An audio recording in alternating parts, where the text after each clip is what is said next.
Disappointed. I didn't get the win. Didn't play very well. Too many penalties.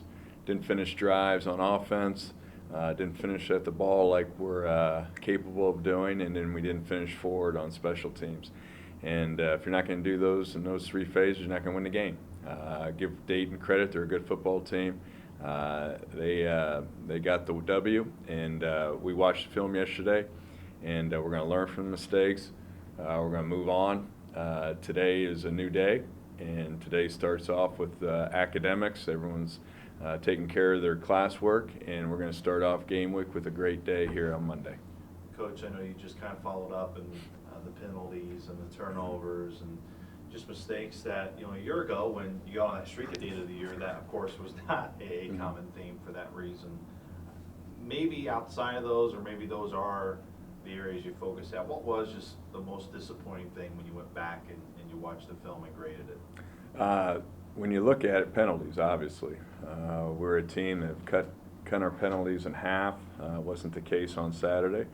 And we've been a football team that's been able to take care of the football, and we didn't do that. And those are two things that when we do that, we've won football games. And so we've got to get back to that. We've got to take better care of the football, and we've got to be a more disciplined football team and not have 10 penalties for over 100 yards. Offensively, able to run the football. Petey had a really good day on the ground. Ryan, I believe, had over 100 yards in that first game too.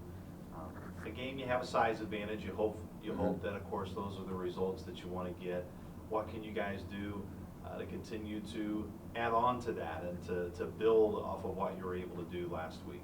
Well, it's always going to start with running the football. We've got to establish a run to open up the pass game.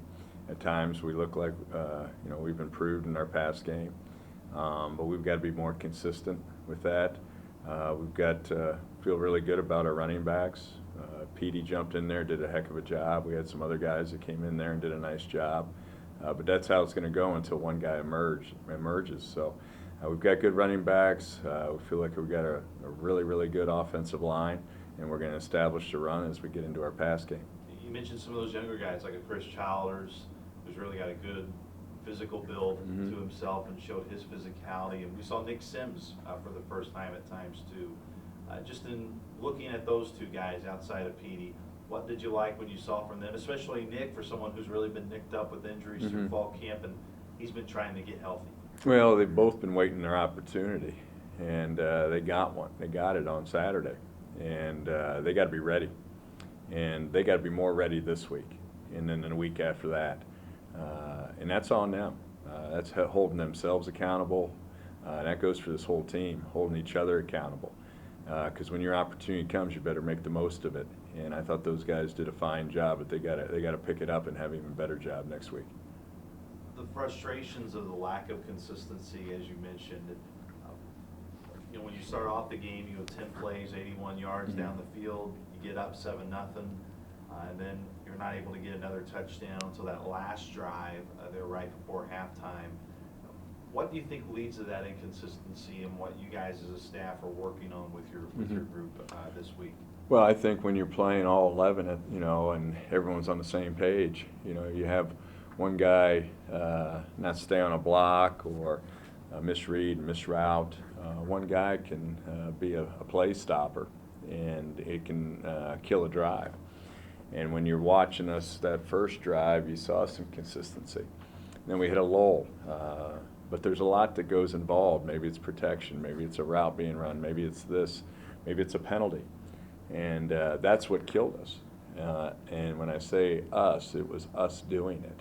It wasn't anything but us not doing our job on every play. And that's what we see as we get into making drives and being consistent and finishing drives. We were able to do it the first drive, we were able to do it the last drive, and of course we weren't able to do it at the end of the game. Let's move forward to Eastern Kentucky. I think, not that I want to speak for myself, I think everyone knew heading into the season that this is going to be a really darn good football team.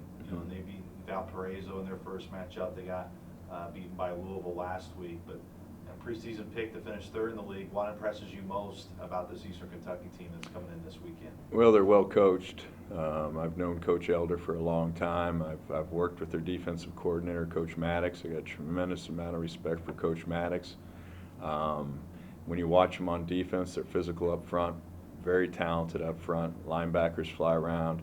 Secondary, they'll do some coverages. They're very well coached. They're always in position to make plays. They play hard. They fly around, and you see that on film. Offensively, quarterback does a great job managing the game. I really like their running backs. They've got 3 of them that maybe are all a little bit different, but all very, very good. They got great skill at their wide receiver position. I think the message we've said to this football team all along was, we're going to go to Kansas and we're going to win the game. And they believed that. And we felt like we could go and we could play with those guys. And then the next week, playing Dayton, that was going to be our biggest challenge. And it certainly was. And then this game would be the best football team that we would play. And going into it. And we just break down 3 games in the summertime. Kansas was Kansas. Dayton was going to be our biggest challenge, and Eastern Kentucky would be the best team that we'll play. You talked about their quarterback, Connor Blount. Who's a transfer from Oregon State, so he's got Pac-12 experience. He won that quarterback job. He's actually one of 4 quarterbacks in their room that actually have played or have D1 experience. What about him? I know it's a very short sample size in terms of his time at Eastern Kentucky, but what makes him the fit and why Coach Elder wanted him to lead that offense? Well, you can see he can move around too. He's got good arm strength. You see the ball coming out of his hands.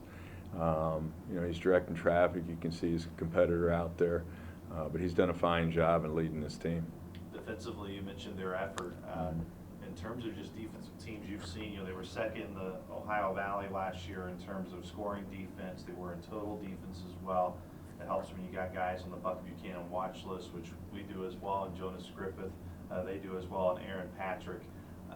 Just their skill, and maybe in terms of defenses you've seen, where does the difficulty lie in terms of defenses that you've played, not just this year, but probably even dating back to last year and your time in your first year at Indiana State? Well, I think their activity up front. They got, you talk about their one defensive end. Aaron Patrick. He's a fine talent, but you watch the other one. He's pretty darn good too. Trey Turner. So there's not just one out there. There's 2 of them out there. And then up front, they're physical, they fly around, their linebackers will hit you, and their secondary can test every play. They're on you, they're well-schooled, they're well-coached, and they do a great job on that side of the football as well as the other side. Finally, Coach, just what's the biggest message to your team this week as you try to end this losing skid and get back to the winning side on Saturday? Well, I think it's day by day. Game week started yesterday, and that we had a good film study, that we learned from our mistakes, and that we improve on that. We have a good day today. Get on to our academics. Today's a big academic day for us.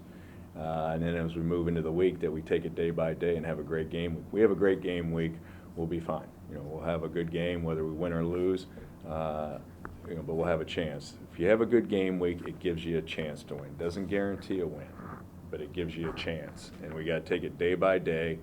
And when we do that, we can stack the next week on top of it and keep stacking them and being able to play our best football at the end of the year.